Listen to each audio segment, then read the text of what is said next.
Nagsimula ang lahat sa isang sigaw na hindi niya namalayang kumawala mula sa kanyang mga labi. Isang mahinang tunog lamang yon, parang sinakal na paghinga, pero sapat na para basagin ang marangyang katahimikan ng malawak nilang walk-in closet. Nakatayo si Elara sa gitna ng silid, napapalibutan ng mga damit na may tatak, mga sapatos na kumikinang, at mga bag na nagkakahalaga ng isang yaman. Ang lahat ng ito ay simbolo ng buhay na ibinigay sa kanya ni Marco. Isang buhay na perpekto, ngunit ang mga mata niya ay nakapako sa isang bagay lang. Sa sahig, tila isang putay na anghel na nahulog mula sa langit. Nakalatag ang kanyang wedding gown, ang pinakaiingatan niyang damit. Ang sagradong simbolo ng lahat ng pinangarap at ipinangako niya sa Diyos, sira ito. Gutay-gutay.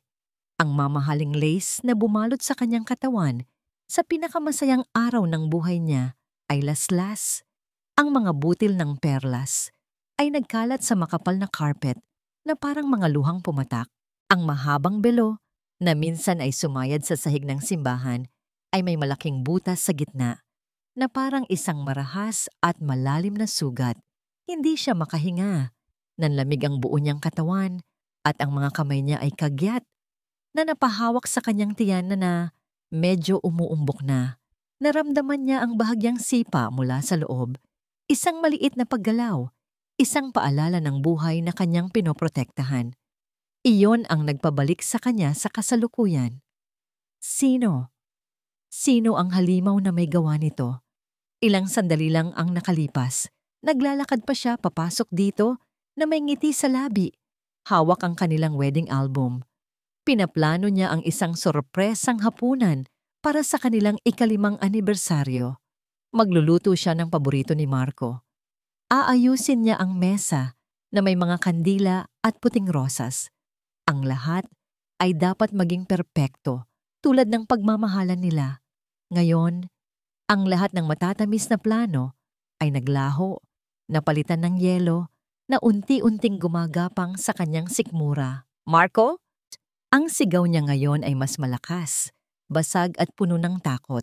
Narinig niya ang mabilis na mga yapak sa pasilyo bago bumukas ang pinto. Mahal, anong nangyayari? Akala ko kung napano ka na. Tanong ni Marco. Ang boses ay malambing at puno ng pag-aalala. Ngunit nang makita niya ang tingin ni Elara at sinundan ito patungo sa sahig, ang ekspresyon niya ay nagbago. Hindi sa gulat, hindi sa galit, kundi sa isang bagay na hindi maintindihan ni Elara. Isang kalmadong pagtataka. Tingnan mo, halos pabulong na sabi ni Elara, nanginginig ang boses. Marco, tingnan mo, ang gown ko. Lumapit si Marco at yumuko, pero hindi niya hinawakan ang damit. Tiningnan lang niya ito na parang isang ordinaryong basahan. Anong nangyari dito? Hindi ko alam. Pumasok ako dito at ganito na ang nadatnan ko. Humahagulgol na si Elara. May pumasok dito, Marco. May ibang tao sa bahay natin. Kailangan nating tumawag ng pulis. Hinawakan ni Marco ang kanyang mga balikat at marahan siyang iniharap sa kanya. Ang mga mata nito ay malumanay. Sinusubukang pakalmahin siya. Shh, mahal. Kalma ka lang. Walang ibang tao dito. Nakalock ang lahat ng pinto. Pero paano? Elara, putol niya sa kanya. Ang boses ay mahinahon, pero may bigat na tila pumipigil sa paghinga niya. Napapansin ko, nitong mga nakaraang araw, palagi kang pagod, lagi kang tuliro. Baka naman sa sobrang stress mo sa pagbubuntis, hindi mo na namamalayan ang mga ginagawa mo. Natigilan si Elara. Ang mga luha niya ay tumigil sa pagpatak. Ano? Anong ibig mong sabihin? Baka naman nananaginip ka, mahal. O baka nagawa mo ito habang natutulog? Sleepwalking? Sabi ng doktor, normal lang yan sa mga buntis. Ang mga hormones, nagbabago ang lahat sa katawan mo. Tinitigan ni Elara ang kanyang asawa. Sinusubukang hanapin ang kahit anong bahid ng pagbibiro sa mukha nito. Wala. Seryoso ito. At sa paraan ng pagkakasabi niya, parang yun na ang pinakaluhikal na paliwanag sa mundo. Hindi, mariin niyang iling. Hindi ko gagawin yan, Marco. Imposible. Alam mo kung gaano kahalaga sa akin ang damit na to. Alam ko, mahal. Kaya nga sinasabi ko, baka hindi mo sinasadya. Sabi niya, habang hinahaplos ang kanyang buhok. Ang mga haplos niya, na dati ay nagpapakalma sa kanya, ngayon ay parang nagbibigay ng kuryente sa kanyang balat. Huwag mo nang isipin to, okay? Itapon na lang natin. Bibilhan kita ng bago, kahit 100 gown pa kung gusto mo. Itapon? Ganun na lang kadali iyon? Napayo ko si Elara. Tinitingnan ang sarili niyang mga kamay. Posible ba? Nagawa niya ba ito nang hindi niya namamalayan? Sa sobrang pagod at stress, nawawala na ba siya sa sarili? Ang pagdududa ay parang lason na kumalat sa kanyang isipan. Sige na, mag-ayos ka na, sabi ni Marco at hinalikan siya sa noo. Papasok na ako sa office. May meeting pa ako. Huwag mo nang masyadong isipin yan. It's just a dress. Ang importante, okay ka at ang baby natin. Tumangulang si Elara na parang isang robot.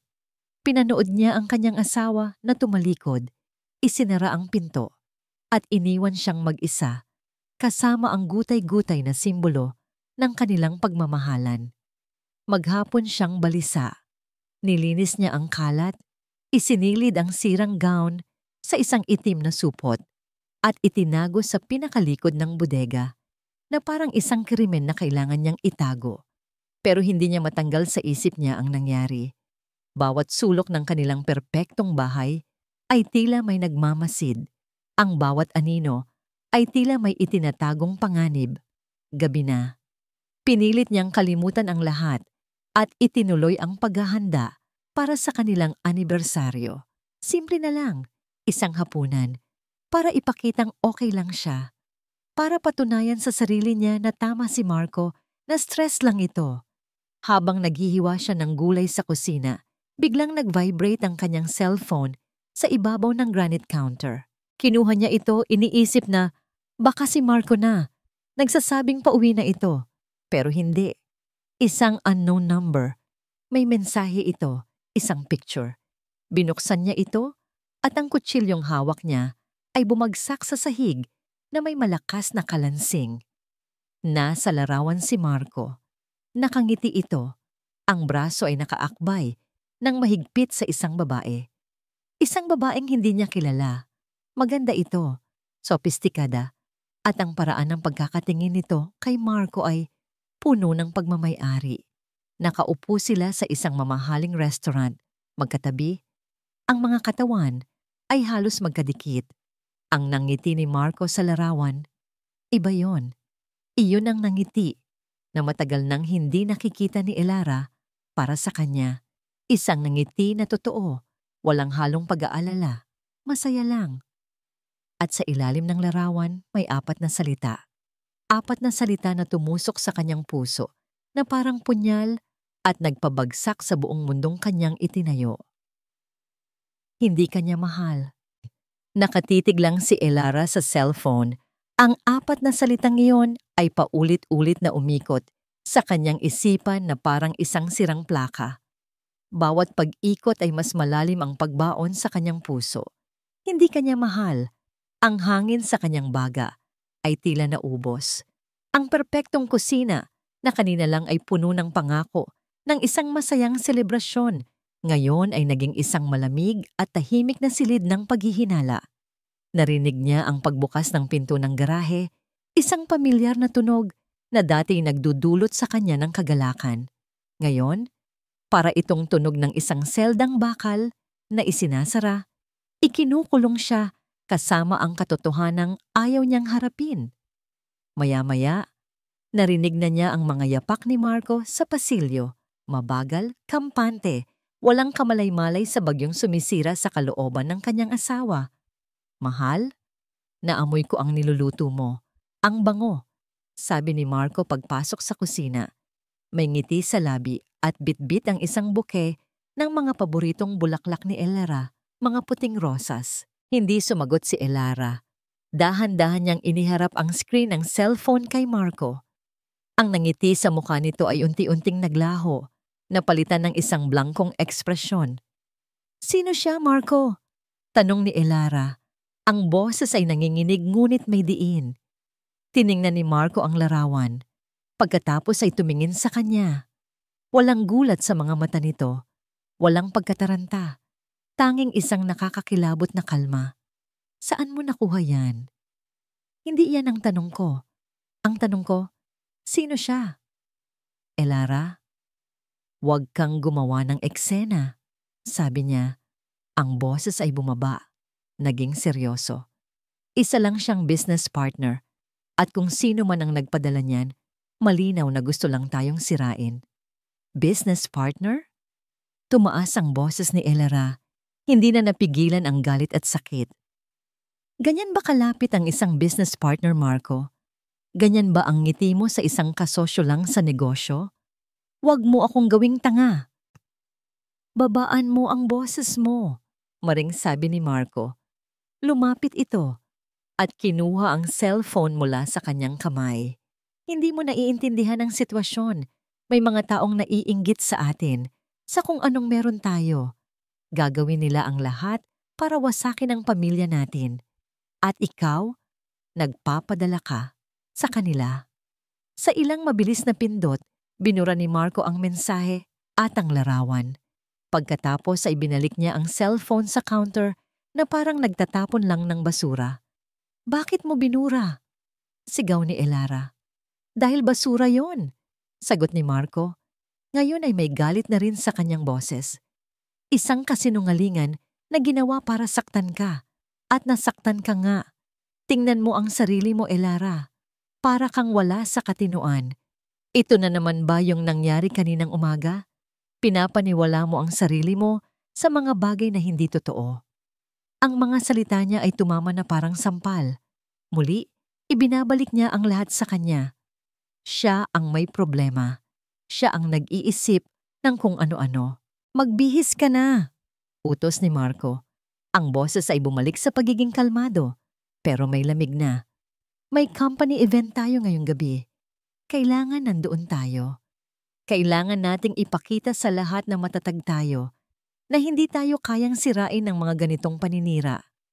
Hinalikan siya ni Marco sa pisngi. Isang halik na malamig at walang pakiramdam. Isang halik ni Judas. Walang nagawa si Elara, kundi sumunod. Ang ballroom ng hotel ay kumikinang sa ilaw ng mga chandelier. Ang mga tao ay nakasuot ng kanilang pinakamamahaling damit, mga pekeng ng ngiti, ang nakapaskil sa kanilang mga mukha habang nag-uusap tungkol sa negosyo at pera. Para kay Elara, ang buong lugar ay parang isang entablado at silang lahat ay mga aktor sa isang dulang hindi niya maintindihan. Nakatayo siya sa tabi ni Marco. Ang braso nito ay nakaposesa sa kanyang baywang. Isang perpektong mag-asawa sa mata ng lahat. Ngunit sa ilalim ng kanyang eleganteng bestida, ang puso ni Elara ay bumibigat sa bawat paghinga. "Marco, mahal, mabutit nakarating ka." Isang boses ng babae ang tumawag mula sa kanilang likuran. Lumingon sila at natigilan si Elara. Ang babaeng papalapit sa kanila ay ang babae sa larawan. Mas maganda ito sa personal. Ang suot nitong pulang bestida ay hapit sa kanyang perpektong katawan. Ang buhok nito ay itim at makintab at ang mga mata ay matatalim na nakatitig kay Marco. "Isabella," bati ni Marco, ngumiti. Ang ngiting yun ulit.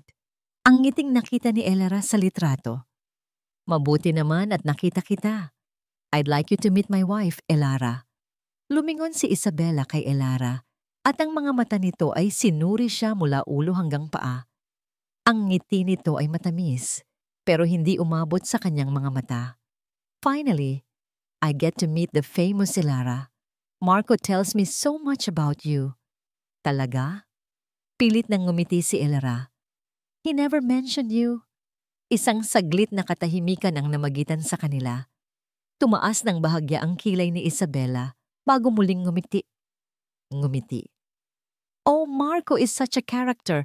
Business lang kasi kami palagi. At habang sinasabi iyon, idinantay niya ang kanyang kamay sa braso ni Marco. Isang haplos na sinadya at nagtagal. Nakita yon ni Elara. Naramdaman niya ang pag-init ng kanyang mukha. Naramdaman niya ang pamilyar na paghigpit ng kamay ni Marco sa kanyang baywang na parang isang babala. "Excuse me," sabi ni Elara, hindi na makatiis. "Mag-CCR lang ako." Mabilis siyang tumalikod at naglakad patungo sa banyo. Nararamdaman ang mga tingin ni Isabela na nakasunod sa kanyang likod. Sa loob ng banyo, sumandal siya sa malamig na marmol ng lababo at huminga ng malalim. Tiningnan niya ang kanyang refleksyon sa salamin. Nakita niya ang isang babaeng pagod, ang mga mata ay may bakas ng pag-iyak at pagdududa. Biglang bumukas ang pinto at pumasok si Isabela.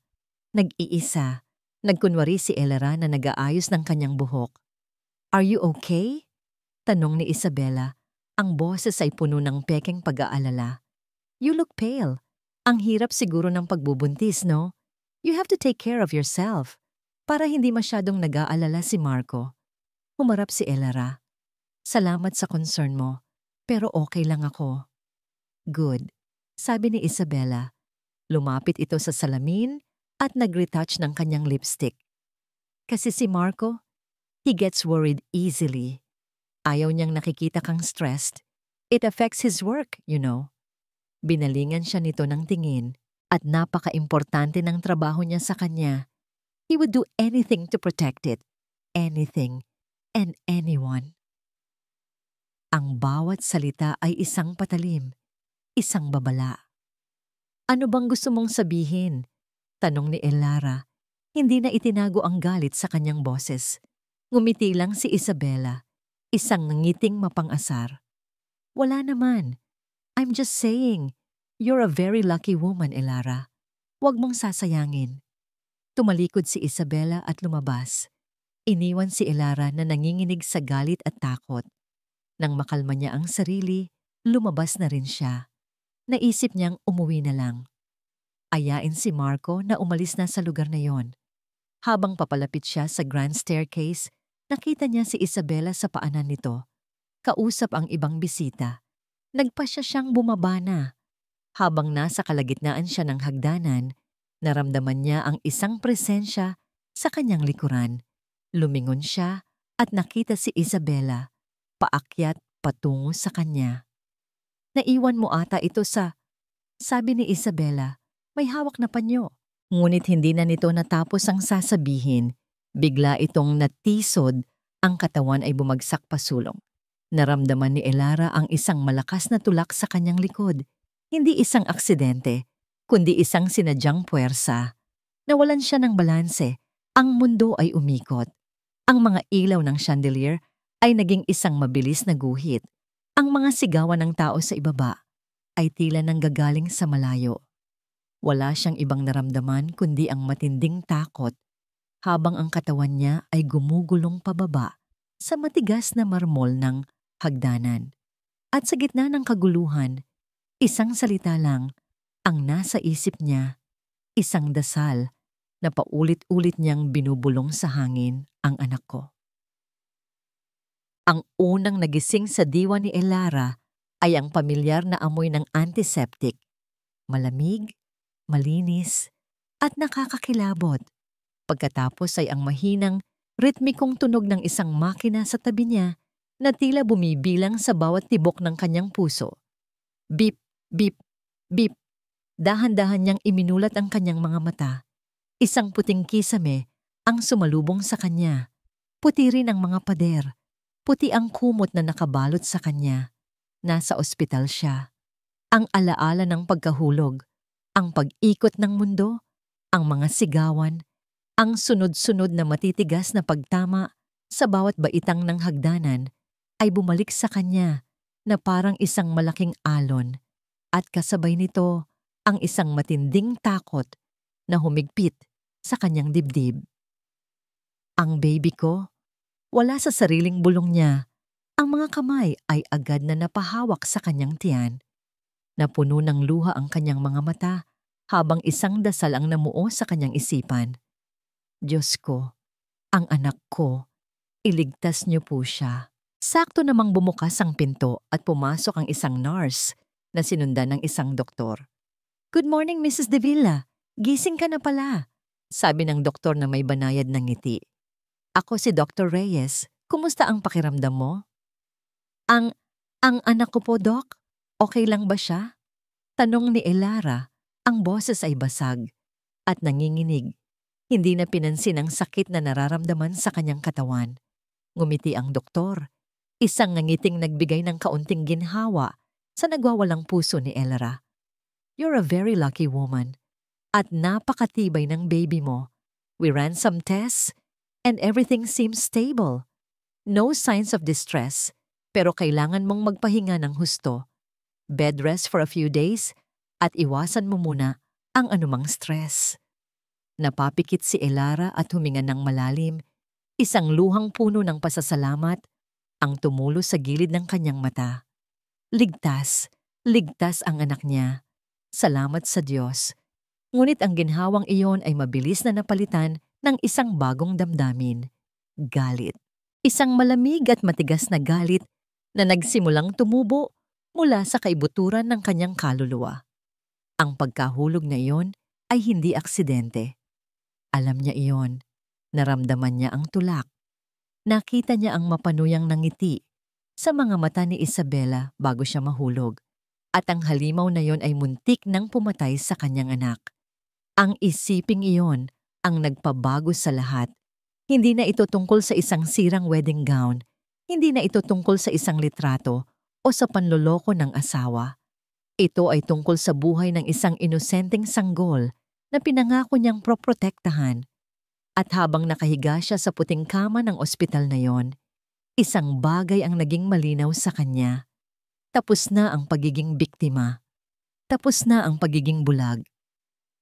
Kung kailangan niyang lumaban para protektahan ang kanyang anak, gagawin niya. Kahit mag-isa. Tsako, pumasok si Marco sa silid ilang oras pagkatapos.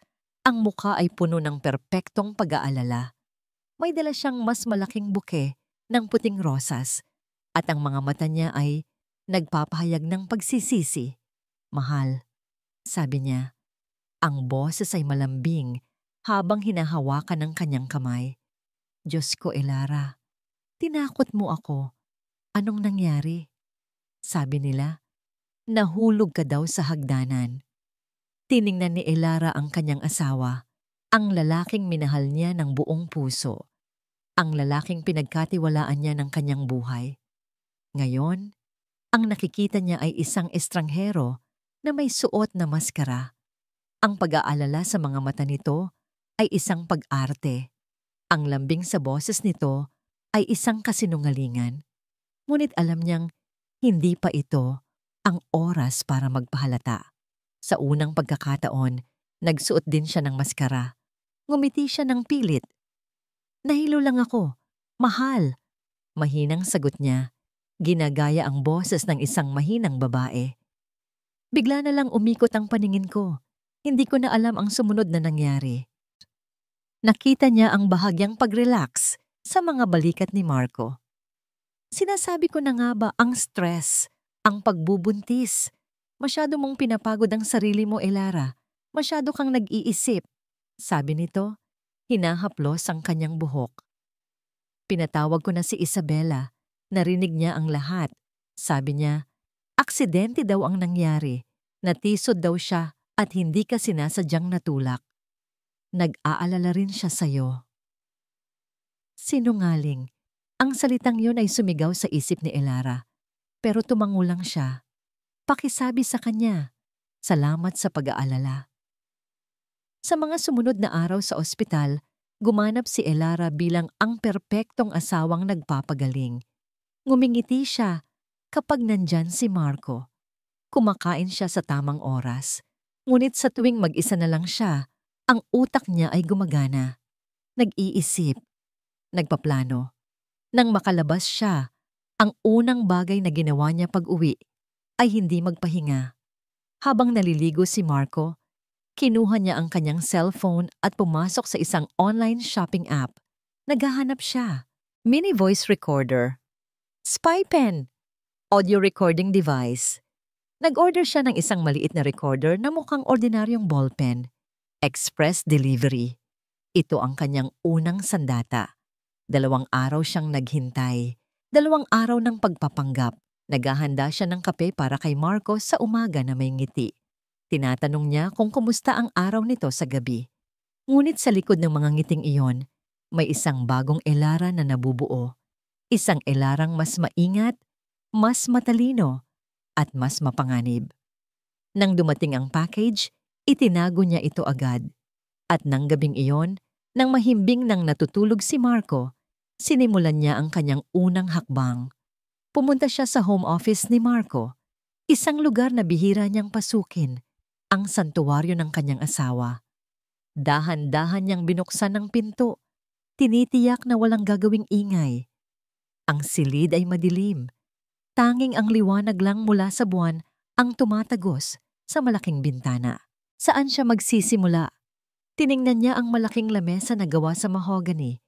May mga papeles na nakapatong pero puro tungkol lang sa mga kasalukuyang proyekto ng kumpanya. Binuksan niya ang mga drawer ng lamesa. Walang kakaiba, ngunit sa ilalim ng lamesa, sa bandang kanan, may isang maliit na cabinet na may 2 drawer. Ang nasa itaas ay hindi nakalock. Mga office supplies lang ang laman. Pero ang drawer sa ilalim nakalock ito. Kinabahan si Elara. Ano ang nasa loob nito na kailangan pang ilock?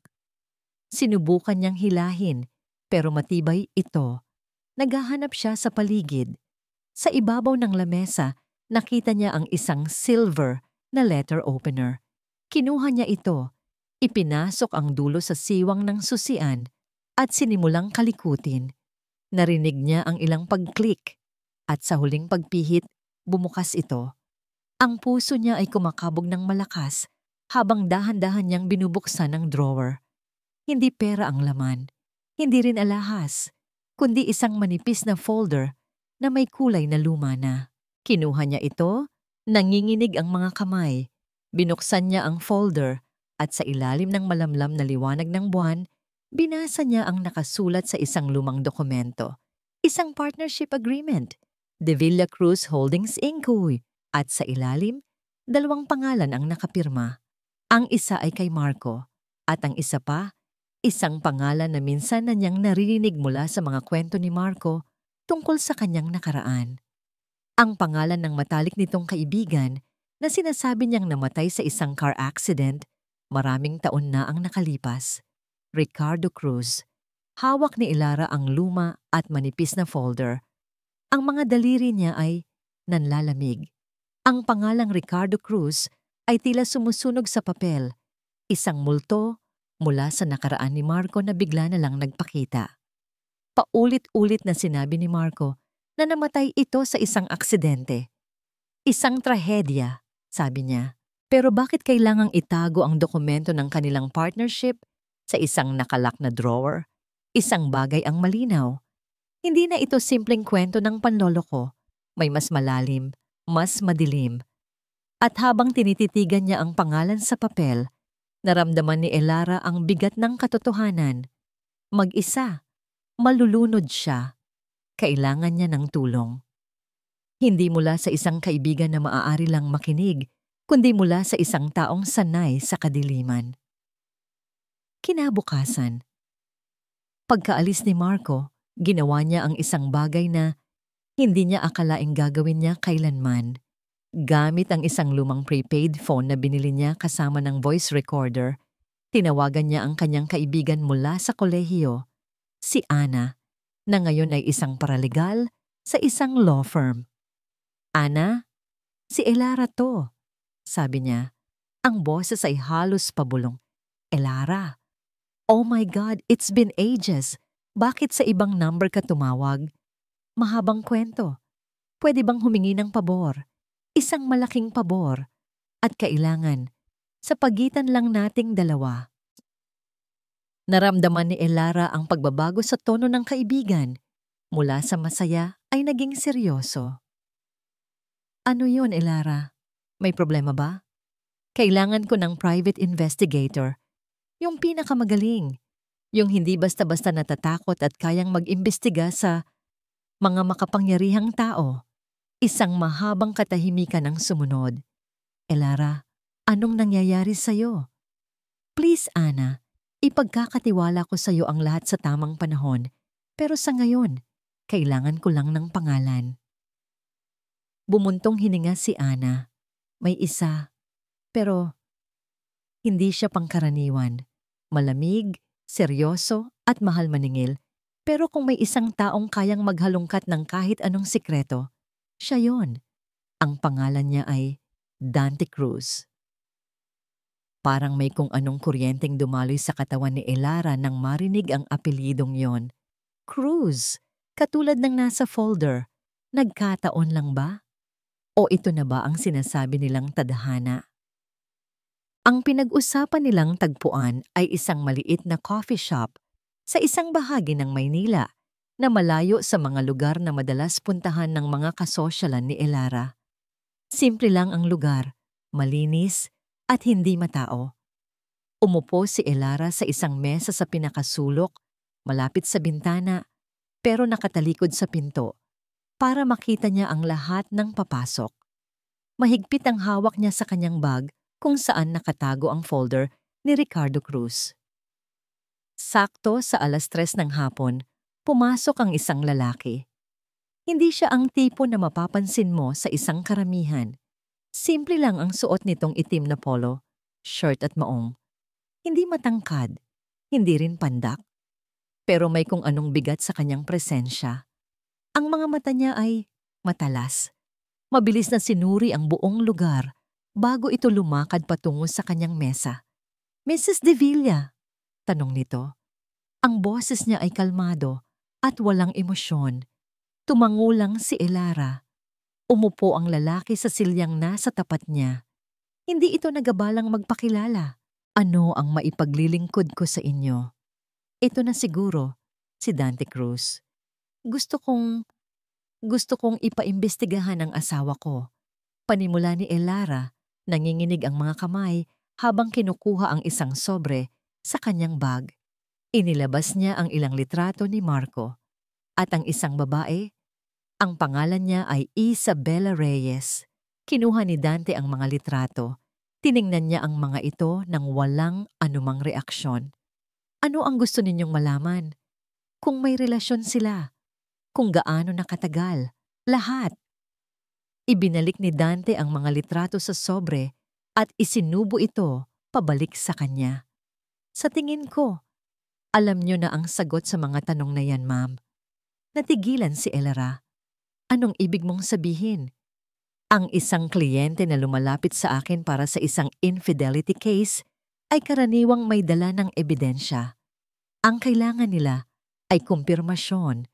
Pero ang takot sa mga mata ninyo, hindi yan takot ng isang asawang naloko lang. Mas malalim yan. Tumingin ito ng diretso sa kanyang mga mata at naramdaman ni Elara na tila hinuhubaran nito ang kanyang kaluluwa. Ito lang ba talaga, ma'am? O may mas malalim pa tayong hinahanap? Napalunok si Elara. Tama siya. Ang lalaking ito ay hindi ordinaryo. Nakikita niya ang mga bagay na hindi sinasabi. Sa sandaling iyon, kailangan niyang magdesisyon. Magtitiwala ba siya sa isang estranghero? O babalik siya sa kanyang hawla at haharapin ang mga halimaw ng mag-isa? Naalala niya ang pakiramdam ng pagkahulog sa hagdanan.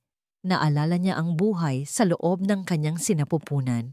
Dahan-dahan, kinuha niya ang isa pang folder mula sa kanyang bag, ang folder ni Ricardo Cruz. Inilagay niya ito sa ibabaw ng mesa at marahang itinulak palapit kay Dante. Bukod sa babae, sabi niya, ang boses ay mas matatag na ngayon. Gusto kong malaman ang lahat tungkol sa lalaking yan, si Ricardo Cruz, at kung ano ang tunay na koneksyon niya sa asawa ko. Kinuha ni Dante ang folder. Binuksan niya ito. Nakita ni Elara ang pagdaan ng mga mata nito sa partnership agreement. At nang tumama ang mga mata nito sa pangalang Ricardo Cruz, nakita niya ito. Isang bahagyang pagbabago, Isang halos hindi mapansing pagtigas ng kanyang panga. Isang kislap ng yelo sa kanyang mga mata na mabilis ding nawala. Isinara ni Dante ang folder. Hindi niya ito ibinalik. Tumingin siyang muli kay Elara at sa pagkakataong ito, iba na ang bigat ng kanyang tingin. Mayroon itong personal na kahulugan na hindi pa maintindihan ni Elara. Tinatanggap ko ang kaso, sabi ni Dante. Ang boses ay kalmado pa rin, pero may isang bagong diin, isang bagong talim na nagpadala ng kilabot sa buong katawan ni Elara. Lumipas ang mga araw na tila isang laro ng chess, kung saan si Elara ay isang nag-iisang piyesa na sinusubukang labanan ang dalawang kalabang mas makapangyarihan. Ang buong bahay nila, na dati ay kanyang paraiso, ay naging isang grandiosong entablado para sa kanyang pag-arte. Ang kanyang unang sandata, ang ballpen na voice recorder. Tuwing umaga, bago bumaba si Marco para mag-almusal, isinasagawa ni Elara ang isang ritual. Tatayo siya sa harap ng salamin, hihinga ng malalim at sasabihin sa sarili, para sa anak ko, para sa anak ko. Pagkatapos, kukunin niya ang ballpen mula sa kanyang tago. Pipindutin ang maliit na buton sa gilid nito at ilalagay sa bulsa ng kanyang damit. Ang bawat pag-uusap nila ni Marco ay isa ng record. Mahal, kumusta ang tulog mo? Tanong ni Marco isang umaga habang naglalagay ng palaman sa tinapay. Sana hindi ka na binabangungot. Ngumiti si Elara, isang nangiting hindi umabot sa kanyang mga mata. Mas mabuti na ngayon, mahal. Salamat sa pag-aalaga mo. Ramdam niya ang malamig na metal ng recorder sa kanyang balat, isang paalala ng kanyang misyon. Good, sabi ni Marco. Gusto ko lang na maging okay ka. Ayokong nakikita kang nahihirapan. Ang mga salita nito ay puno ng lambing, ngunit para kay Elara, ang mga ito ay tunog ng isang ahas na gumagapang sa damuhan. Bawat pangungusap ay isang patibong, isang paraan para palabasin siyang mahina at wala sa sarili. At lahat ng yon, ngayon, ay naiipon na sa loob ng isang maliit na memory card. Isang hapon, habang nagpapahinga siya sa sala, isang delivery man ang nag-abot sa kanya ng isang kahon. Walang pangalan ng nagpadala. Sino po ang nagpadala? Tanong niya. Pinabibigay lang po, ma'am. Sagot ng lalaki, na tila nagmamadaling umalis. Isinara ni Elara ang pinto. Ang kahon ay tila bumibigat sa kanyang mga kamay. Ang puso niya ay nagsimulang kumabog ng mabilis. Alam niya kung kanino galing ito. Nararamdaman na niya. Dinala niya ang kahon sa kusina at maingat na binuksan. Sa loob, sa gitna ng puting papel, ay nakahiga ang isang porselanang manika. Maganda sana ito. May kulot na buhok at suot na maliit na bestida. Pero sira ito. Basag ang isang bahagi ng mukha nito at ang isang mata ay nawawala. Nag-iiwan ng isang maitim at malalim na butas. At sa ilalim ng manika, may isang maliit na card. Nakasulat dito sa eleganteng sulat kamay. Ingatan mo ang laruan mo. Baka mabasag. Nabitiwan ni Elara ang kahon. Nagkalat ang mga piraso ng porselana sa sahig. Napahawak siya sa kanyang tiyan. Ang paghinga niya ay naging mabilis at mababaw. Hindi ito basta isang regalo. Isa itong banta. Isang malinaw na mensahe na ang target ay ang kanyang anak. Nang gabing iyon, hinarap niya si Marco. Dala ang basag na manika. Ang recorder sa kanyang bulsa ay naka-on. Ano to, Marco? Tanong niya. Pinipilit na manginig ang boses. May nagpadala nito. Natatakot ako. Tiningnan ni Marco ang manika. Pagkatapos ay tumingin sa kanya na may halong pagkadismaya at pagod. Ito na naman tayo, Elara. Isang sirang manika. Baka naman nagkamali lang ng delivery o baka isa na namang paninira ng kung sino. Pero ang card, Marco, may mensahe. Mensahe? O baka naman binibigyan mo lang ng kahulugan ang lahat ng bagay. Sabi niya, Kinuha ang manika at itinapon sa basurahan. Elara, nag-aalala na ako sa'yo. Mula nang mahulog ka sa hagdanan, palagi ka nang ganito. Paranoid. Laging may nakikitang masamang kahulugan sa lahat ng baka. Lumapit ito at hinawakan ng kanyang mga balikat. Ang mga mata niya ay puno ng isang pekeng awa. Mahal, ayokong nakikita kang ganito. May kaibigan akong psychiatrist, si Dr. Alcaraz. Napakagaling niya. Baka gusto mong kausapin siya? Para lang may makausap ka tungkol sa mga pinagdadaanan mo. Sa stress ng pagbubuntis, walang masama roon. Gagawin ko ito dahil mahal kita. Isang psychiatrist, isang bitag. Alam ni Elara na ito na ang susunod na hakbang sa kanilang plano.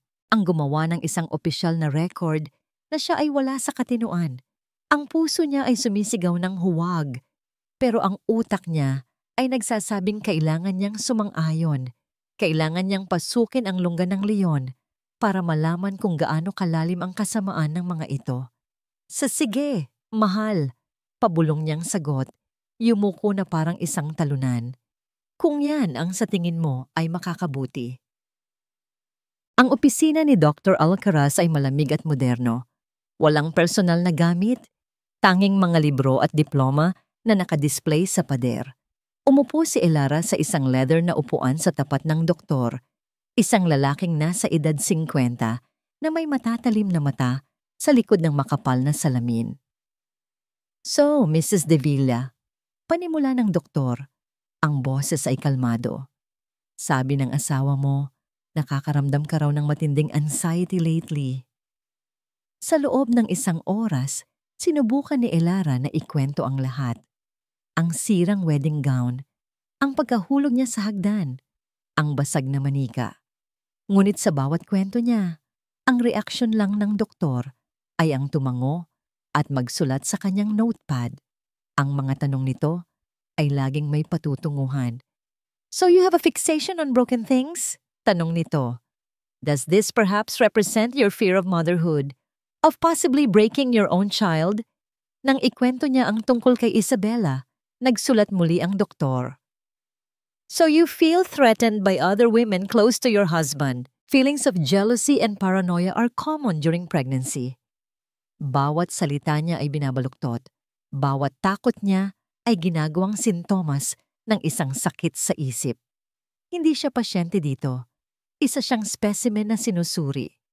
Naramdaman ni Elara ang pagbuo ng mga pader sa paligid niya. Sila ay nagtatayo ng isang kaso laban sa kanya, isang brick sa bawat pagkakataon. Pag-uwi niya ng bahay, pakiramdam niya ay pagod na pagod ang kanyang kaluluwa. Ang pagpapanggap ay mas nakakapagod kaysa sa inaakala niya. Umupo siya sa kanyang silid, sa dilim, at hinaplos ang kanyang tiyan. Kaya natin to anak, kakayanin natin. Biglang nag-vibrate ang kanyang prepaid phone, ang sikreto niyang telepono. Isang hindi rehistradong numero. Si Dante. Sinagot niya ito. Hello? Mrs. De Villa. Sabi ng boses sa kabilang linya. Walang paligoy-ligoy. May nalaman ako tungkol kay Isabella Reyes. Napaupo ng tuwid si Elara. Ano yon? 5 taon na ang nakalipas. Naging malapit siya sa isang mayamang negosyante, si Eduardo Vargas. May asawa si Vargas. Isang araw, ang asawa ni Vargas ay natagpuang patay sa ilalim ng kanilang hagdanan. Ang sabi ng report, na aksidente, nadulas.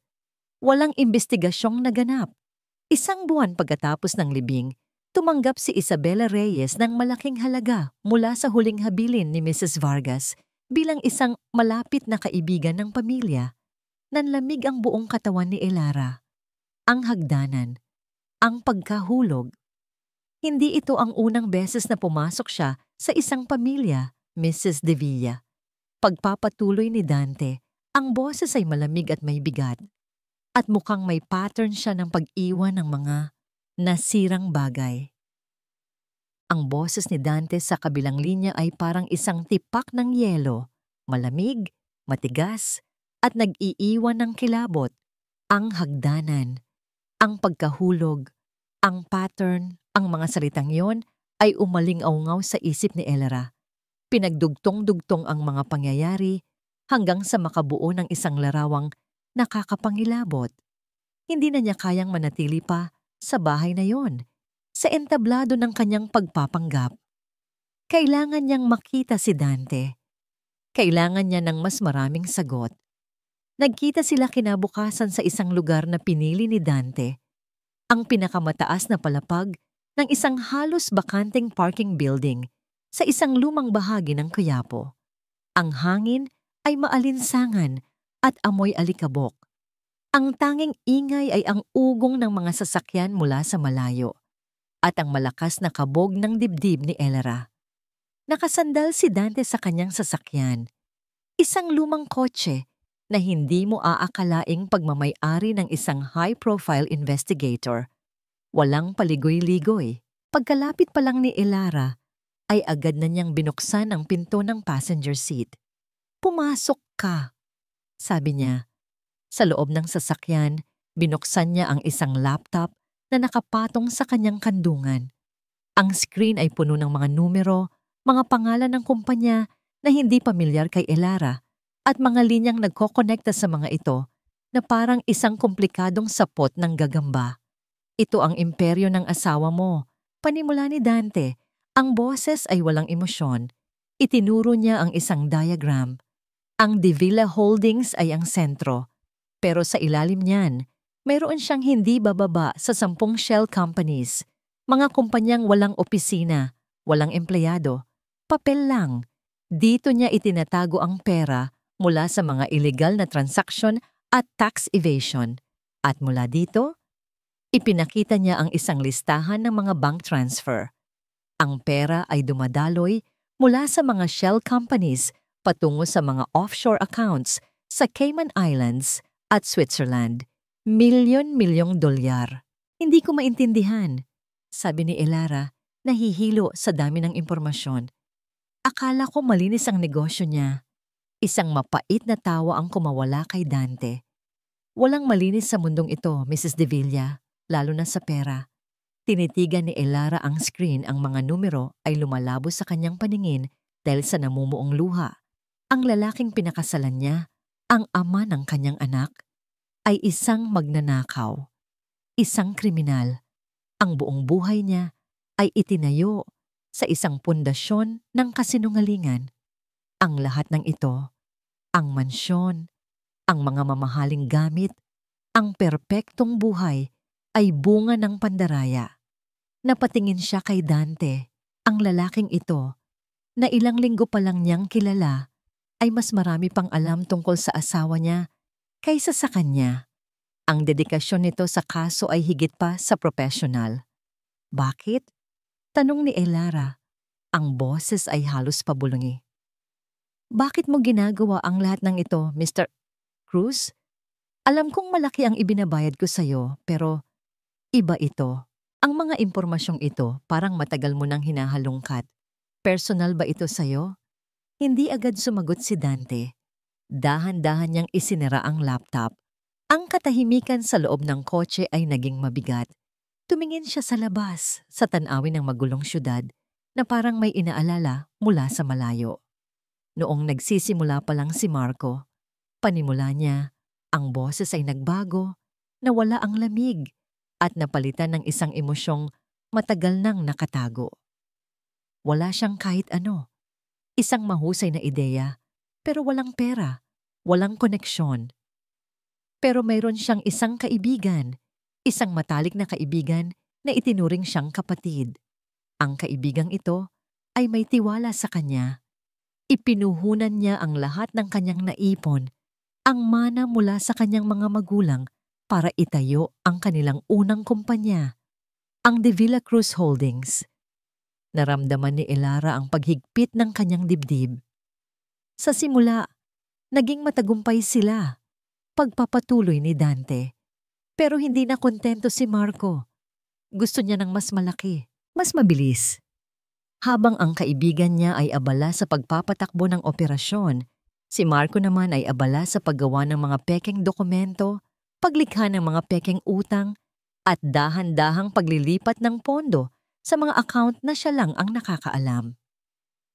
Isang araw, sinabi na lang ni Marco sa kaibigan niya na bangkarote na ang kumpanya at na may utang pa ito sa kanya. Sa isang iglap, nawala ang lahat sa kaibigan niya. Tumingin si Dante kay Elara at sa unang pagkakataon, nakita niya ang nakatagong sakit sa mga mata nito, isang malamig na apoy. Ang kaibigan niyang iyon ay nalubog sa depresyon, nawalan ng pag-asa, at isang gabi, na-aksidente raw ang sinasakyan niya. Bumangga sa isang puno. Case closed. Hindi!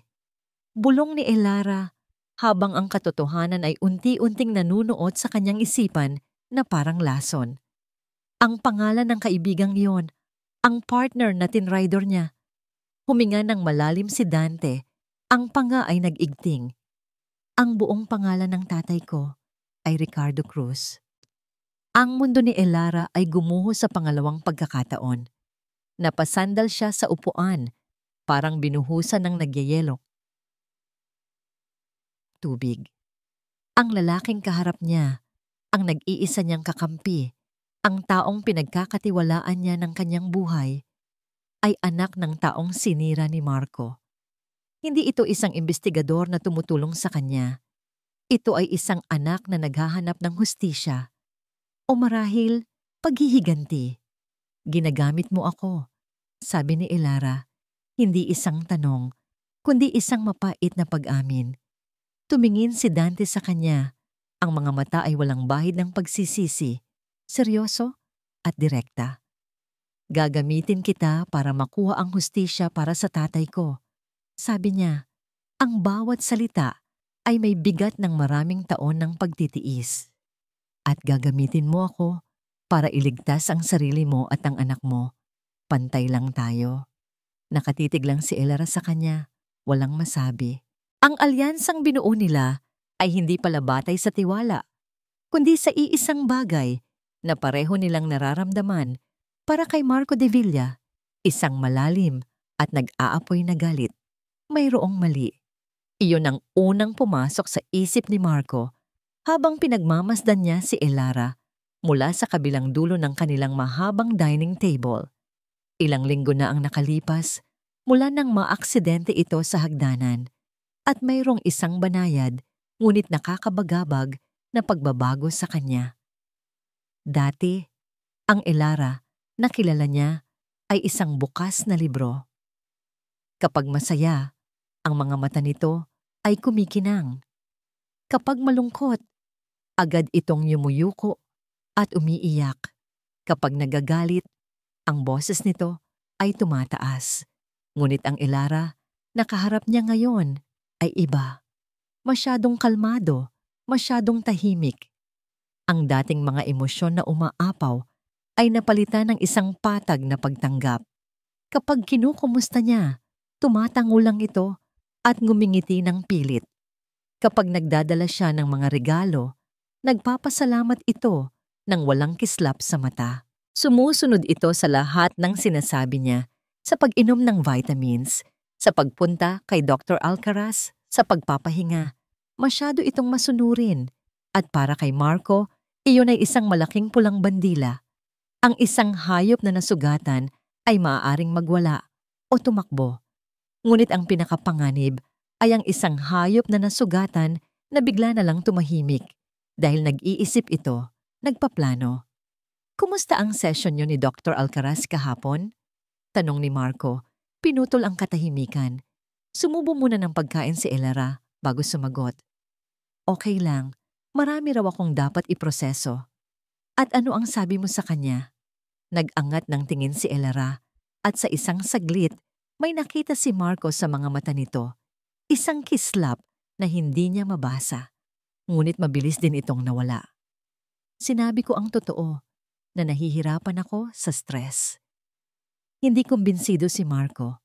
Ang babaeng ito, na dati ay hindi kayang magsinungaling kahit para iligtas ang sarili, ay natututo ng magtago sa likod ng mga salita. Tapos na ang panahon ng paghihintay. Kailangan niya ng kumpirmasyon. Kinabukasan, habang nasa opisina, tinawagan niya ang pinuno ng kanyang security team, isang dating koronel na may utang na loob sa kanya. "Ramos," sabi ni Marco, walang paligoy-ligoy, "i-surveillance mo ang asawa ko." "Sir?" Nag-aalangang tanong sa kabilang linya. "Narinig mo ako. Bawat galaw, bawat kausap, bawat lugar na puntahan niya. Gusto kong malaman ang lahat. Discreetly. Understood?" "Yes, sir." Makalipas ang 2 araw, habang nasa gitna ng isang board meeting si Marco, nag-vibrate ang kanyang cellphone. Isang email mula kay Ramos, ang subject, "For your eyes only." Nagpaalam siya sa meeting at nagkulong sa kanyang opisina. Binuksan niya ang email. Naroon ang isang serye ng mga litrato, kuha mula sa malayo. Medyo malabo, ngunit malinaw pa rin. Mga litrato ni Elera. Nakikipagkita sa isang lalaki, sa isang coffee shop, sa isang parking building. Kinuyom ni Marco ang kanyang kamao. Ang galit ay nagsimulang umakyat sa kanyang lalamunan. Hindi ito galit ng isang nagseselos na asawa. Ito ang galit ng isang hari na nalamang may traidor sa loob ng kanyang kaharian. Ang pipitsuging babae na minamaliit niya, ang babaeng akala niya ay kaya niyang paikutin sa kanyang mga daliri, ay gumagawa ng sarili nitong hakbang. Lihim, patraidor. Sino ang lalaking ito? Nag-zoom in siya sa isa sa mga litrato. Ang mukha ng lalaki ay medyo malinaw. Tumingin si Marco sa mga matang yon. Seryoso, matalas, at mayroong pamilyar na determinasyon. "Ramos," sabi niya sa intercom, "alamin mo kung sino ang lalaking kasama ng asawa ko. I want a name. Now." Hindi nagtagal, tumunog muli ang intercom. "Sir," ang pangalan niya ay Dante Cruz, isang private investigator. Cruz, parang isang kidlat na tumama sa isipan ni Marco ang apelyidong iyon. Bigla niyang naalala ang isang mukha mula sa nakaraan, ang mukha ng kanyang kaibigan at partner, si Ricardo Cruz, noong huling araw na nakita niya itong buhay, isang mukha na puno ng pagkadismaya at sakit. "Magpadala ka ng litrato," utos ni Marco. Ang boses ay nanigas. Pagbukas niya ng bagong email, naroon na ang isang mas malinaw na larawan ni Dante Cruz. At sa tabi nito, inilabas ni Marco mula sa kanyang wallet ang isang luma at kupas ng litrato nila ni Ricardo. Ang pagkakahawig ay hindi maikakaila. Ang hugis ng panga, ang mga mata. Ito ang anak ni Ricardo. Isang malamig na tawa ang kumawala sa kanyang mga labi. Hindi ito tawa ng saya. Ito ay tawa ng isang taong biglang naintindihan ang buong laro. Hindi ito nagkataon lang. Ito ay paghihiganti. Ang multo ng nakaraan ay bumalik para singilin siya at ginagamit nito ang sarili niyang asawa bilang sandata. Ang tanga mo, Elara. Ang lahat ng pag-arte niya, ang pagiging mahina, ang pagiging paranoid, ay isang palabas. Habang siya ay nagtatayo ng bitag para sa katinuan ni Elara, si Elara naman ay naghuhukay ng sarili nitong bitag para sa kanya. Ang galit ni Marco ay biglang nawala, napalitan ng isang bagay na mas malamig at mas mapanganib, isang malinaw na determinasyon. Tapos na ang psychological warfare, tapos na ang pagpapanggap. Kung gusto nilang maglaro ng marumi, ibibigay niya sa kanila ang isang laro na hinding-hindi nila malilimutan. Kinuha niya ang kanyang cellphone at tinawagan si Isabela. "Isabela," sabi niya, ang boses ay kalmado. "May pagbabago sa plano."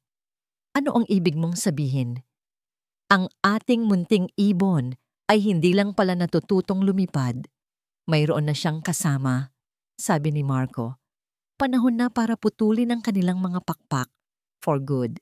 Sundin mo ang lahat ng sasabihin ko." Nang gabing iyon, umuwi si Marco na may dalang isang ngingiti na kasing tamis ng lason.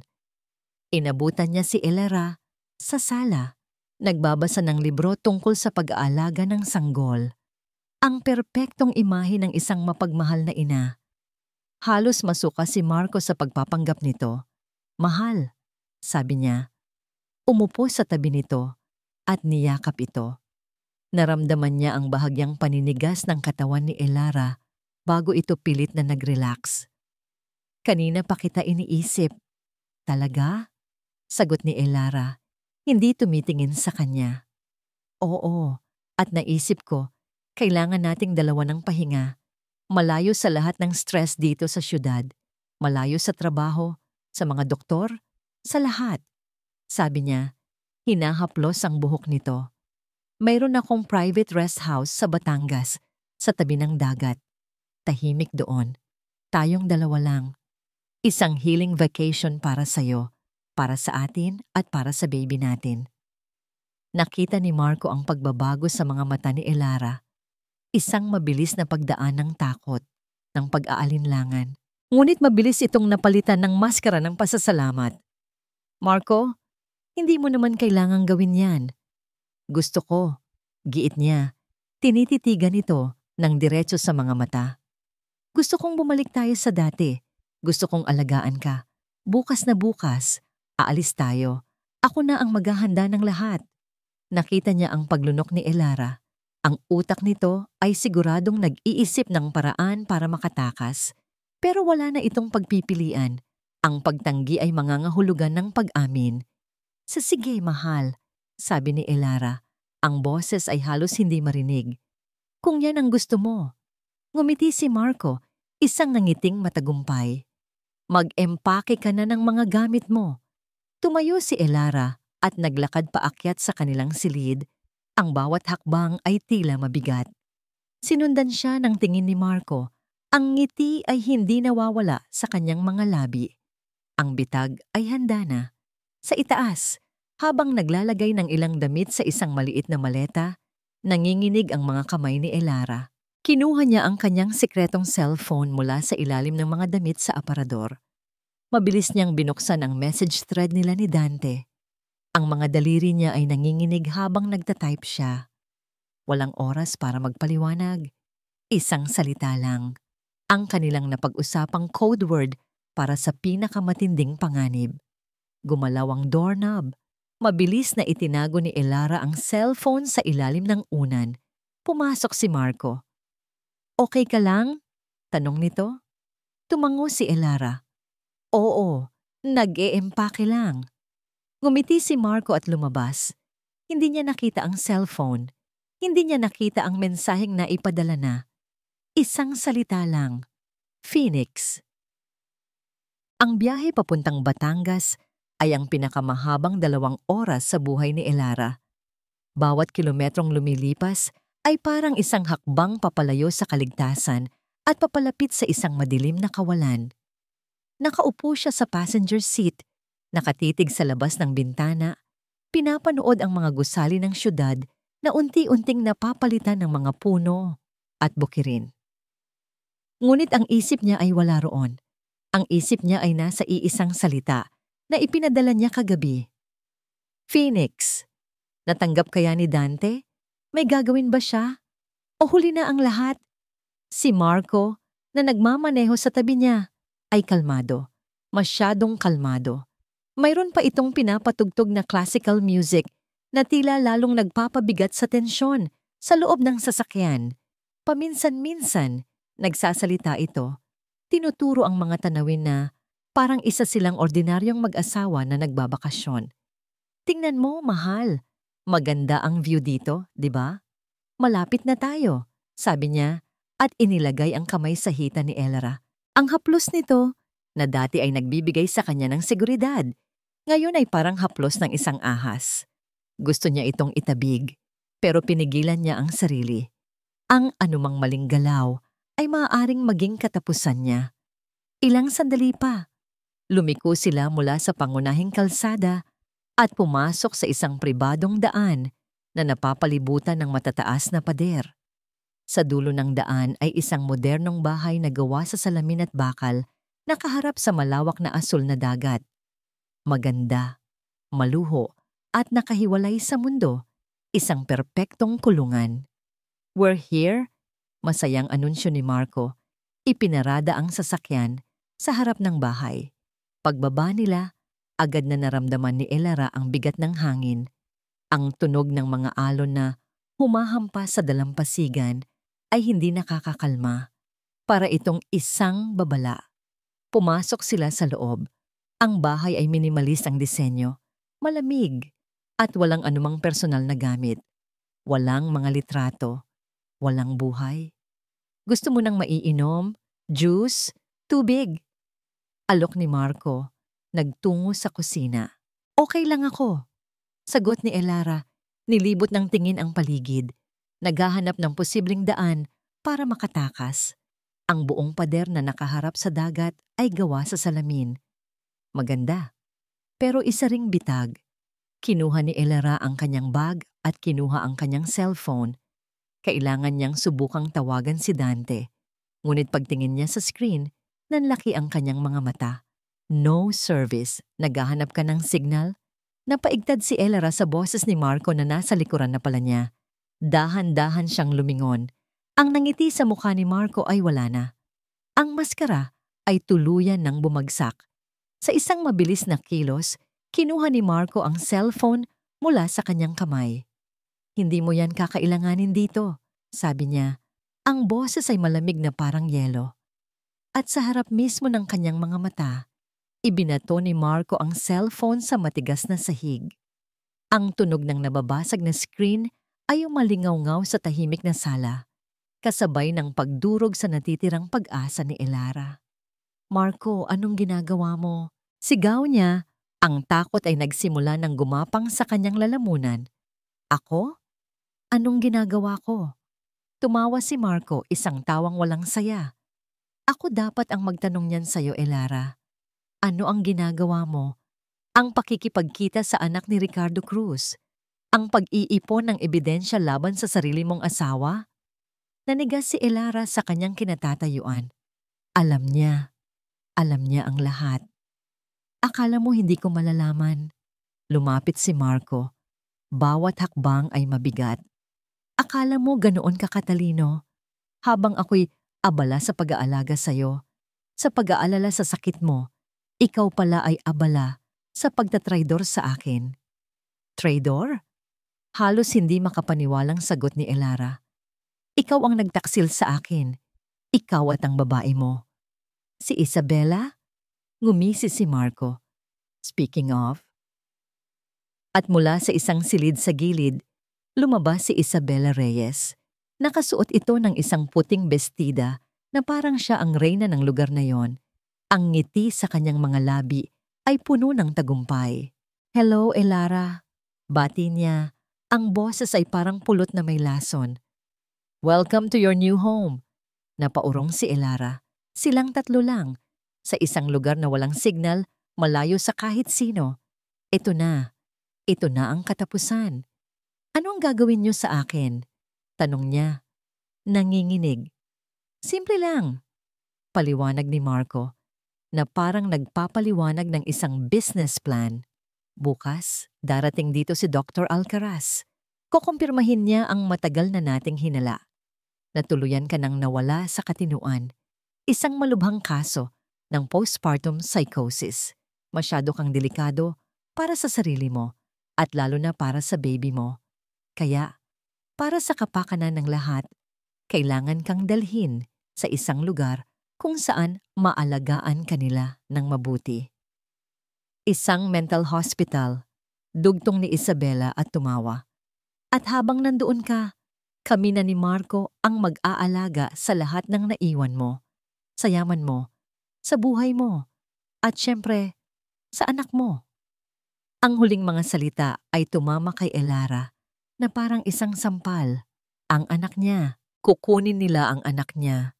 Mga demonyo kayo, sigaw ni Elara at sa sobrang galit at desperasyon, sinugod niya si Marco.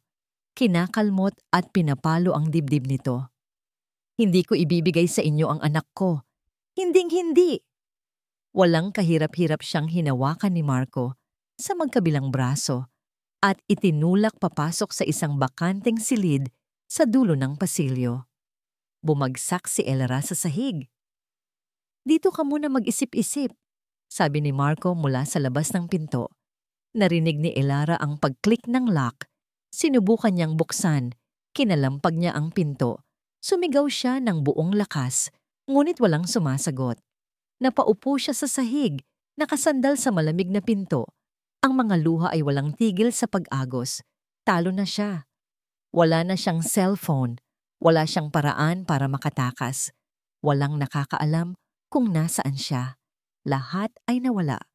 Mula sa labas ng pinto, narinig niya ang boses ni Marco, malinaw at puno ng pang-uuyam, na tila isang huling pako sa kanyang kabaong. Magpahinga ka na, mahal. Hinga ka na. Bukas, magsisimula na ang bago mong buhay sa mental hospital. Ang gabi ay lumipas na parang isang walang katapusang bangungot. Nakaupo si Elara sa sahig ng madilim at bakanteng silid, nakayakap sa kanyang mga tuhod, habang ang tanging naririnig niya ay ang paghampas ng mga alon sa labas at ang malakas na kabog ng sarili niyang puso. Ang desperasyon ay parang isang mabigat na kumot na bumabalot sa kanya, nagbabantang sakali ng lahat ng natitira niyang pag-asa. Talo na ba talaga siya? Ito na ba ang katapusan ng kanyang paglaban? Hinaplos niya ang kanyang tiyan, naramdaman ang banayad na paggalaw ng kanyang anak. Isang maliit na sipa. Isang maliit na paalala, hindi pa. Hindi pa tapos ang laban. Habang may buhay pa sa loob niya, lalaban siya. At sa gitna ng kadiliman, naalala niya ang isang bagay. Isang maliit na detalye na maaaring makapagpabago sa lahat. Noong huli silang magkita ni Dante, bago sila maghiwalay, may iniabot ito sa kanya. Kung sakaling mawala ang cellphone mo o kung sakaling mapunta ka sa isang sitwasyon na hindi mo na kontrolado, sabi ni Dante noon, inilalagay ang isang maliit at eleganteng silver na brooch sa kanyang palad. Mukha itong ordinaryong alahas, hugis pakpak ng isang phoenix. Huwag mong aalisin yan, kahit anong mangyari. Ang brooch. Nanginginig ang mga kamay ni Elara habang kinakapa ang kwelyo ng kanyang bestida. Nandoon pa. Ang malamig na metal ng brooch ay parang isang angkla sa gitna ng nagngangalit na dagat. Isa itong high-frequency audio transmitter at GPS tracker. Ang kanyang huling alas. Ang kailangan lang niya ay gawin ang pinakamahirap na pag-arte sa buong buhay niya. Kailangan niyang bigyan sina Marco at Isabella ng isang palabas na hinding-hindi nila malilimutan. Kinaumagahan, bumukas ang pinto. Si Marco ang pumasok, may dalang isang tray ng almusal. Kumain ka, sabi niya. Inilapag ang tray sa sahig. Ang boses niya ay walang emosyon. Tumingin si Elara sa kanya. Ang mga mata niya ay namumugto at pula. Ang buhok niya ay magulo. Ngunit sa ilalim ng lahat ng iyon, may isang bagong apoy na nagsisimulang mag-alab. Hindi siya kumibo. Tinitigan lang niya ang pader na parang wala siya sa sarili. Elara, kumain ka na, ulit ni Marco. Ngayon ay may bahid na ng inis. Biglang tumawa si Elara, isang tawang basag at nakakakilabot. Kumain? Para saan pa, Marco? Para palakasin ako para sa biyahe ko papunta sa mental hospital. Napakunot ang noo ni Marco. Tumayo si Elara at nagsimulang maglakad-lakad sa loob ng silid, kinakausap ang sarili. Ang galing mo, Marco. Ang galing niyong dalawa. Planadong-planado. Ang perpektong cream. Maya-maya, pumasok si Isabella, nakapamiwang. Ano ang drama yan, Elara? Tigilan mo na yan. Hindi ka mananalo. Humarap si Elara sa kanila at sa pagkakataong ito, ang mga mata niya ay puno ng isang kakaibang liwanag. Manalo? Ay tapos na ang laro, Isabella. Talo na ako, sabi niya at muling tumawa. Pero bago niyo ako dalhin sa impyerno, pwede bang malaman, para lang sa sarili kong kapayapaan, paano niyo ginawa ang lahat? Nagkatinginan si Marco at Isabella. Sa kanilang mga muka ay mababasa ang pagtataka na may halong pagmamataas. Ang isang taong talunan na humihingi ng huling kahilingan ay nakakataba ng kanilang ego. Gusto mong malaman? Mayabang na tanong ni Marco. Lumapit kay Elara. Sige, dahil mabait ako, pagbibigyan kita. Umupo si Marco sa nag-iisang silya sa silid na parang isang hari sa kanyang trono. Si Isabela ay sumandal sa hamba ng pinto. Nakahalukip-kip, ninanamnam ang bawat sandali. Ang tatay ni Dante, si Ricardo. Panimula ni Marco, ang boses ay puno ng pagmamalaki. Masyado siyang mabait, masyadong maraming tiwala. Akala niya, sapat na ang pangarap para yumaman. Ipinakita ko lang sa kanya na sa mundong ito, kailangan mong maging tuso. Tandaan mo ang mukha ni Ricardo Cruz nang sabihin kong, akin na ang lahat. Priceless. Tumango-tango si Elara na parang isang estudyanteng nakikinig ng mabuti. Ang galing. At ang pera? Ang mga shell companies? Simpleng business strategy lang yon, mahal, sabi ni Marco. Isang bagay na hindi mo maiintindihan. Lumingon si Elara kay Isabela. At ikaw? Ang pagkahulog ko sa hagdanan, sinadya mo yon, di ba? Ngumiti si Isabela, isang nangiting demonyo. Oo naman. Sayang nga at hindi namatay ang bastos mong anak. Pero huwag kang mag-alala. Lumapit ito at hinaplos ang tiyan ni Elara. Isang haplos na nagpadala ng yelo sa kanyang mga ugat. Ako mismo ang mag-aasikaso na magkaroon ka ng aksidente sa ospital. At pagkatapos, aalagaan namin ng mabuti ang munting anghel mo. Sa sandaling iyon, ang lahat ng pagpapanggap ni Elara ay nawala. Ang sakit, ang galit, ang pagiging isang ina, lahat ay lumabas sa isang malakas na sigaw. Hayop ka! Itinulak niya si Isabela ng buong lakas. Ngunit bago pa siya makagawa ng anuman, hinawakan na siya ni Marco at itinulak pabalik. Tama na yan, sabi ni Marco. Tapos na ang palabas. Oras na para... Blag. Isang malakas na tunog ang yumanig sa buong bahay. Ang pintuan sa harapan ay sinirang pabukas. Kasunod nito ang sigawan. Police! Don't move! Nanlaki ang mga mata ni Marco at Isabela. Hindi sila makapaniwala. Isang pamilyar na boses ang narinig mula sa labas. Marco de Villa! Isabela Reyes, you are under arrest for conspiracy to commit murder. At mula sa likod ng mga pulis na nakauniforme, lumitaw si Dante Cruz. Hawak niya ang isang maliit na device na may kumukurap na ilaw. Sa kabilang kamay, hawak niya ang isang pares ng posas. Ang mukha niya ay kalmado, ngunit ang mga mata ay nag-aapoy sa tagumpay na matagal niyang hinintay. Tumingin si Marco kay Elara. Ang mukha ay puno ng pagkalito at galit.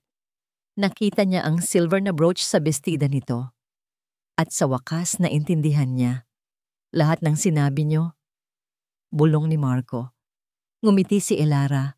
Sa unang pagkakataon, isang tunay at matamis na ngiti. Recorded live. Salamat sa pagkumpisal. Habang pinupusasan ng mga pulis si Isabela na nagwawala at sumisigaw, lumapit si Dante kay Marco. Kinuha niya ang posas mula sa isang pulis at siya mismo ang nagkabit nito sa mga kamay ng lalaking sumira sa buhay ng kanyang ama. Para ito sa tatay ko, bulong ni Dante sa tainga ni Marco. Tumingin si Marco kay Elara. Ang mga mata ay nanlilisik sa galit. Hindi pa tayo tapos, Elara. Hindi pa. Ngunit hindi na natakot si Elara. Tinitigan niya ang kanyang asawa habang kinakaladkad ito palabas ng bahay at sa unang pagkakataon, sa loob ng mahabang panahon, naramdaman niya ang pag-angat ng isang mabigat na kadena mula sa kanyang puso. Malaya na siya. Lumipas ang 6 na buwan. Ang panahon ng tag-ulan ay nagbigay daan sa isang mas maliwanag na sikat ng araw na tila sumasalamin sa bagong kabanata sa buhay ni Elara. Ang iskandalo ng mga Devilla ay naging laman ng bawat balita sa loob ng maraming linggo, isang makatas na kwento ng pagtataksil, kasakiman at paghihiganti. Ang paglilitis ay naging mabilis. Ang audio recording mula sa brooch ni Elara ay isang ebidensyang hindi matitinag. Idagdag pa rito ang mga dokumentong inilatag ni Dante tungkol sa financial fraud. at ang testimonya ng mga dating empleyado na sa wakas ay nagkaroon ng lakas ng loob na magsalita. Si Marco de Villa at Isabela Reyes ay napatunayang nagkasala sa maraming kaso. Conspiracy to commit murder, large-scale estafa at perjury. Hinatulan sila ng habambuhay na pagkakakulong. Sa huling araw ng paglilitis, nakita ni Elera si Marco sa huling pagkakataon. Ang dating hari, na puno ng kayabangan, ay isa na lamang bilanggo na nakayuko. Ang kanyang imperyo ay gumuho at naging abo. Wala nang bakas ng kapangyarihan, tanging isang malamig na kawalan. Hindi nakaramdam ng galit si Elera, hindi rin saya. Tanging isang tahimik na pagtanggap na tapos na ang lahat. Isang linggo pagkatapos ng hatol, nakatanggap ng tawag si Elera mula kay Dante. Nagkita sila sa parehong coffee shop kung saan sila unang nag-usap. "Kumusta ka na, Elera?" tanong ni Dante. Iba na ang anyo nito ngayon, mas magaan. Wala na ang bigat na dati niyang dinadala. "Okay na ako," sagot ni Elera. Hinahaplos ang kanyang malaki ng tiyan. "Malapit na. Nakuha na natin ang hustisya para sa tatay ko. At para sa'yo," sabi ni Dante. "Salamat sa tapang mo." "Salamat din sa'yo, Dante. Hindi ko ito magagawa kung wala ka." Sinserong sabi ni Elera. "Alam kong pareho nating ginamit ang isa't isa para sa ating mga layunin, pero sa huli, nagtulungan tayo." Ngumiti si Dante, isang tunay at bihirang nangiti. "Aalis na ako.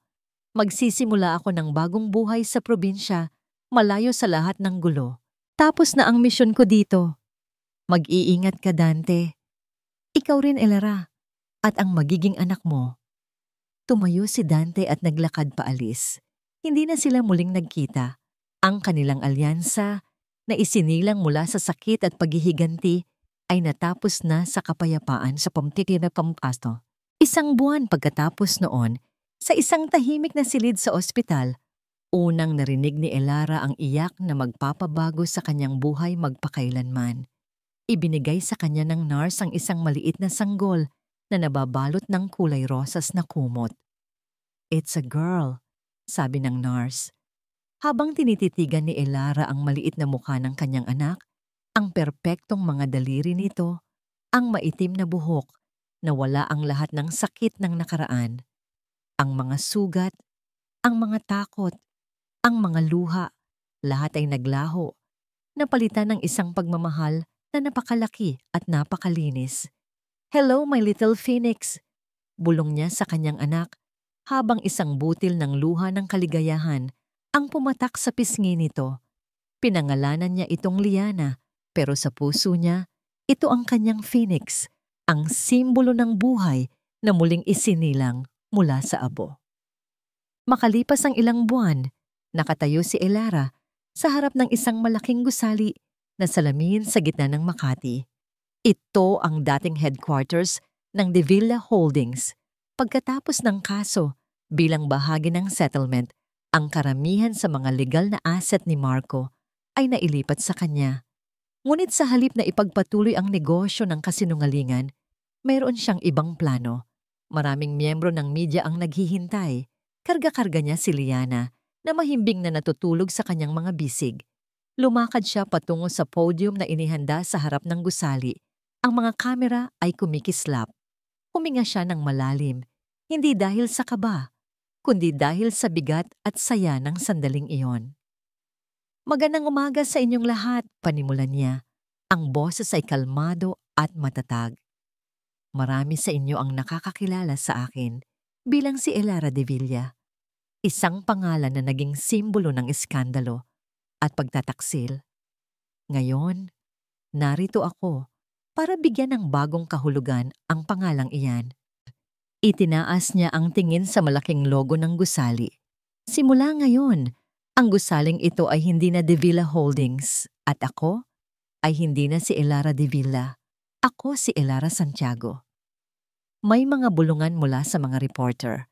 Ang lugar na ito, na dating simbolo ng kasakiman at pandaraya, ay magiging isang kanlungan. Pagpapatuloy niya, Ang boses ay puno ng kombiksyon.